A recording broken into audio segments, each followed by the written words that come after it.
আমার কাছে একটা জিনিস মনে হচ্ছে ভাইয়া, আমি পোস্টারটা দেখলাম, ছবি দেখলাম, রিভিউ দেখলাম। প্রথমত আপনাদের কাছে আমি অনেক কৃতজ্ঞ, আপনারা প্রথম জানিয়েছেন। এবং সেকেন্ডলি আরেকটা জিনিস মনে হলো আমার কাছে, প্রোডাকশন বয় থেকে শুরু করে, প্রোডাকশন ডিজাইন থেকে শুরু করে প্রত্যেকটা আর্টিস্ট ইনক্লুডেড আমরা সবাই ও সহকারে খুব সৎ ছিলাম মনে হয়। এতটাই সৎ ছিলাম, কোনো ডিসঅনেস্টির ভিতরে আমরা যাইনি। এইটা মনে হয় আমাদের সাকসেসটা নিয়ে এসছে, এটা আমার বিশ্বাস। আমার একটা দৃশ্য তো, প্রত্যেকটা দৃশ্যই এক একটা প্রত্যেকটা দৃশ্যে এক একটা কালার থাকে ভাইয়া, এক একটা ইমোশন থাকে। যখন একটা প্রেমের দৃশ্যে এক ধরনের ওদের কথা হয়, তখন আমার সঙ্গে যখন চঞ্চলের কথা হয়, আমি তো ওই সময় নাই, কিন্তু আমার মাথা আছে ওইখানে, অডিয়েন্স রিলেট করছে যে তুমি কি শুইছো, কেমন লাগে, বা কীরকম প্রেম। আমার ব্যক্তি জীবনে যেরকম একটা ডায়লগ আমার খুবই পছন্দ, যখন জয় আর আমি বসে থাকি সিনেমা হলে, যখন বলি যে কেউ যদি ইচ্ছে করে হারিয়ে যায় তাকে আসলে খুঁজে পাওয়া যায় না, এটা আমার খুব পছন্দের ডায়লগস। তারপরে মেয়ের সঙ্গে যখন কথা বলি, আমার সিনিয়র জেসমিনের সঙ্গে যখন কথা বলি, এই যে নিজের উপলব্ধি, নিজের স্যারেন্ডার। আসলে আমরা প্রত্যেকটা মানুষই জাহাঙ্গীর, আমাদের প্রত্যেকটা মানুষের ভিতরে হিরোইজম আছে, প্রত্যেকটা মানুষের ভিতরেই ভিলেন আছে। কোনটা কখন উঠছে সেটা যদি আমরা পারমিটেশন কম্বিনেশন করে, এই ছবিটা প্রথম দিকে খাস্টা জাহাঙ্গীরকে কেউ দেখতেই পারে না।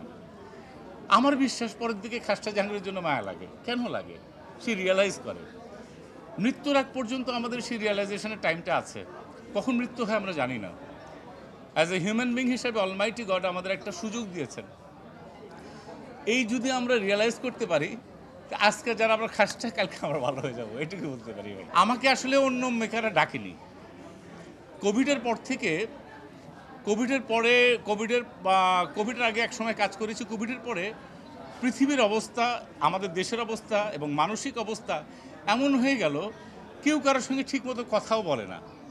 এই যে 1.5 বছরের একটা আবদ্ধতা, পারলে টেলিফোনেও কথা বলে না। ছোঁয়াচে রোগ এমন হয়ে গেল যে ভাবলো যে টেলিফোনে কথা বলে যদি ঝামেলা হয়, মানুষকে সোসাইটির থেকে, সমাজ থেকে আমার কাছে মনে হয় বিচ্ছিন্ন করে দিয়েছিল।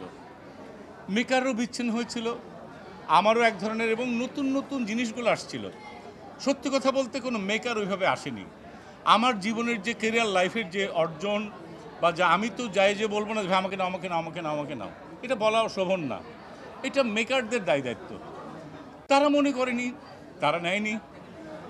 অনেক সময় অনেক কথা হয়েছে, হয়নি। তো আমার কাছে অলমাইটি গড, আল্লাহ পাক, আল্লাহ সুবহানাহু ওয়া তাআলা আমাকে সুযোগ দিয়েছে। আমি সুযোগটা চেষ্টা করেছি এবং আল্লাহ পাক এটা কবুল করেছেন। আপনারা সবাই দেখেছেন, সেটা প্রমাণ হয়েছে যে ইনশাল্লাহ ফেল করি না।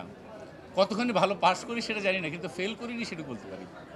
আমার যেটা একদম মন থেকে ইচ্ছা, সেটা হলো যে আমি 90s-এর, এবং আমি মোফাস্সলের শহরের বড় হওয়া একটা ছেলে। আমার বাড়ি সিরাজগঞ্জ, সবাই জানে।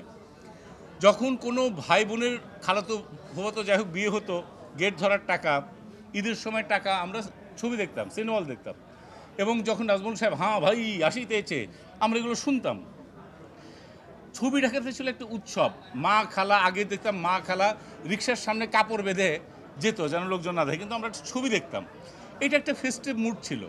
একটা পরিবারের একটা সেদিন ছিল যে আজকে ছবি দেখতে যাব, সকাল থেকে কাজ করে, এটা একটা প্ল্যানিং ছিল। এটা একটা পরিবারের একটা উৎসব ছিল। এখন যেটা নাই। আমার বোন সিরাজগঞ্জে থাকে, এক বোন আমার সিনিয়র, কিন্তু আমার ছোট বোন। সে বলছে যে তোরা সবাই দেখছিস, আমি কেন দেখতে পাচ্ছি না। এটা আমার বোনের কষ্ট, আমার বোনের কষ্ট মানে আমার কষ্ট।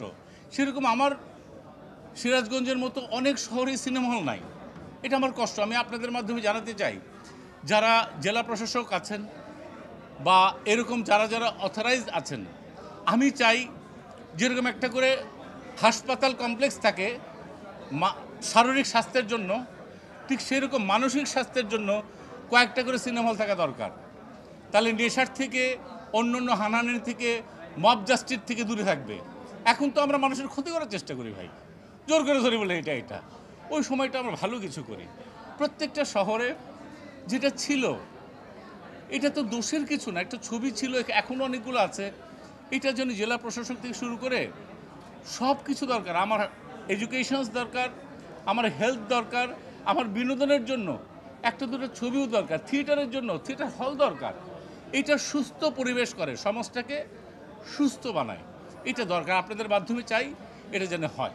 এটা আমার ছেলে কালকে বলছিল কোইন্সিডেন্টলি যে বাবা তুমি মনে করো যে 1 to 25 or 25 to 50 তুমি কোনটা চুজ করবে, সেম জিনিস। তা আমি হঠাৎ করে দেখলাম যে আমার ছেলেটা কেন জিজ্ঞেস করছে, ওর বয়স হলো 20। তখন আমি বললাম বাবা আমি 1 to 25-এর ভিতরে যাব, কারণ ওই সময়ের যে আকাঙ্ক্ষা, স্বপ্ন, শক্তি, যেটা তোমাকে মোল্ড করে অন্যভাবে নিয়ে যাবে, ওটা হচ্ছে টেক ওভারের একটা সময়। সব সময় ওই সময় মা ছিল বেঁচে, বাবা ছিল বেঁচে, ভাই ছিল বেঁচে, বোন ছিল বেঁচে, এখন অনেকেই নাই। ওই সময় টিচাররা ছিল, ওই সময় ভুল করলে আবার ঠিক করা যেত, এখন ভুল করলে এইভাবে ঠিক করা যায় না। কিন্তু আমি বিশ্বাস করি পৃথিবীর যে কোনো সময় ভুল করলে আবার ঠিক করা যায়, সেই জন্য হলো মানুষ। একমাত্র মানুষ কোনো সময় ভুল করে আবার ঠিক করতে পারে, অন্য কেউ পারে না। আল্লাহ পাক আশরাফুল মখলুকাত, আমরা আল্লাহ পাক এই সুযোগটা আমাদের দিয়েছেন।